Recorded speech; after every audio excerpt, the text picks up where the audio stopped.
Hi friends, நான் நடிகை ஜெயதேவி பேசுகிறேன். மின்மினி மீடியாவிலேருந்து நடிகை ஜெயதேவி பேசுகிறேன். நீங்கள் எல்லோரும் சந்தோஷமாக இருக்கீங்க நான் நம்புகிறேன் ஃப்ரெண்ட்ஸ்.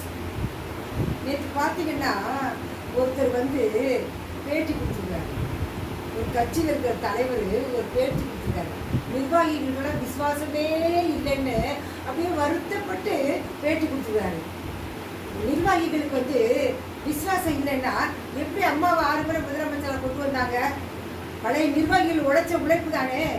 பழைய நிர்வாகிகள் அப்படி நெத்தி வேர்வை ரத்தமாக சிந்தி உழைச்சி உழைச்சி உழைச்சி தான் அம்மா 6 முறை முதலமைச்சராக கொண்டு வந்தாங்க.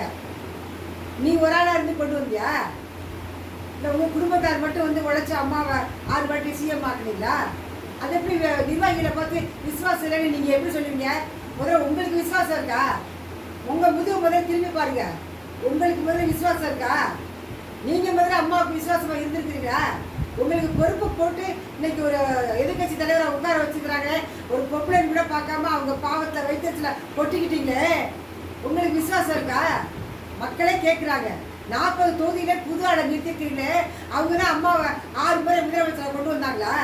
40 தொகுதியில் நிறுத்தினா புது வேட்பாளர்கள் தான் அம்மா உழைச்சி வீடு வீடாக போய் பூத்து ஸ்லிப்பெல்லாம் கொடுத்து எல்லார்ட்டையும் போய் ஓட்டு கேட்டு, நாங்களாம் பெண்கள் அடுப்பாங்கிற வரைக்கும் போய் நாங்கள் ஓட்டு கேட்டிருக்கோம். பெண்கள் கையை பிடிச்சிட்டு காலில் நாங்கள் ஓட்டு கேட்டிருக்கோம்.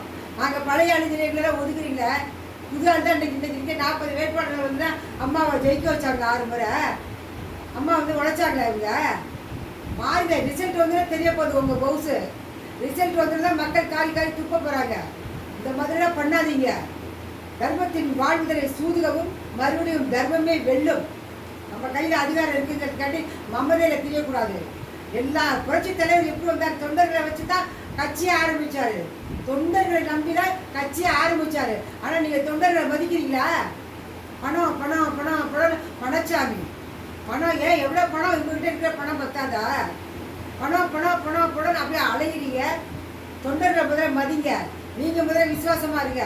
அப்புறமா அடுத்தவங்களுக்கு புத்தி போய் சொல்லுங்க. மக்களே, என்னோட ஆதங்கத்தைலாம் நான் சொன்னேன். நான் சொன்னதில் ஏதாவது தவறு இருக்கா? நல்லா யோசிச்சு பாருங்க. நான் இருக்கிற நிதர்சனமான உண்மை தான் சொல்லிட்டேன். யாரு மேலே எனக்கு வெஞ்சன்ஸ் கிடையாது. நான் தான் பட்டு நொந்து தான் வெளியேறி வந்தேன். அதனால் மக்களே, தொண்டர்களே தொண்டர்களே தொண்டர்களே, நீங்கள் தான் முதல்ல உஷாராக இருக்கணும். நீங்கள் யோசிங்க. நீங்கள் யோசிங்க.